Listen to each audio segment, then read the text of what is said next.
Guys, this is the second time I'm doing this answer video. The last time my camera kept turning off on me and I had to do 4 different videos to get it done. So I decided to do a new one.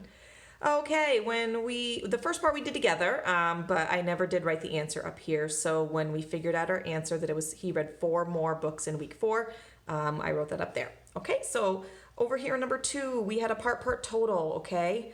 35 cents plus 40 cents. Now our number model is 35 plus 40 equals question mark. And this is where our traditional addition can come in handy, guys. Look, over here off to the side, I did 35 plus 40. And I did it vertically, and I added my ones. 5 plus 0 is 5, and 3 plus 4 is 7. And that helped me out real quick right there. So 75 is how much money, actually it should be, now that I look at it, it should be 75 cents is how much money Ali has now, okay?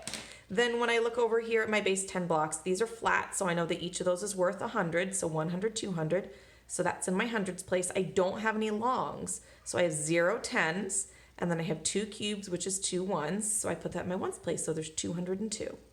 Now, this is one of those tricky ones where I didn't have any tens in the tens place to take 10 away.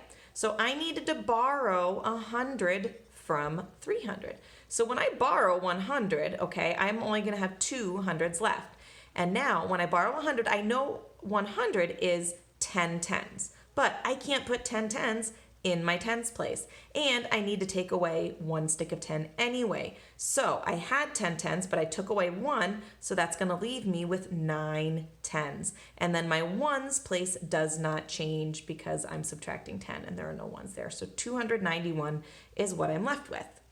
Down here, the store sold 20 shirts on Tuesday. It sold more on Wednesday. We don't know how many more. It sold 42 in all. So I can do 20 plus blank equals 42, and then I could start at 20, count up to get to 42, and that would give me the answer. What I can also do is I can switch it around a little bit. I can start with how many they sold in all and take away the 20 that I sold on Tuesday. What that would leave me with is how many they sold on Wednesday. So if I have 42 and I take away 20, okay, take away 2 tens, so that would leave me with 2 tens and then 2 ones, so 22. Then over here, we had 2 arm spans. Belle was 60, Anne was 48. Now, because it said how much longer, I knew that we had to subtract. So then I had you write your number model, and we should always start with our bigger number, 60, minus Anne's 48, and that will tell us the difference between their arm length. And when I do 60 minus 48, that gives me 12. So here are our answers for lesson 6.8, which is the math for Thursday, May 14th. Good job, everyone.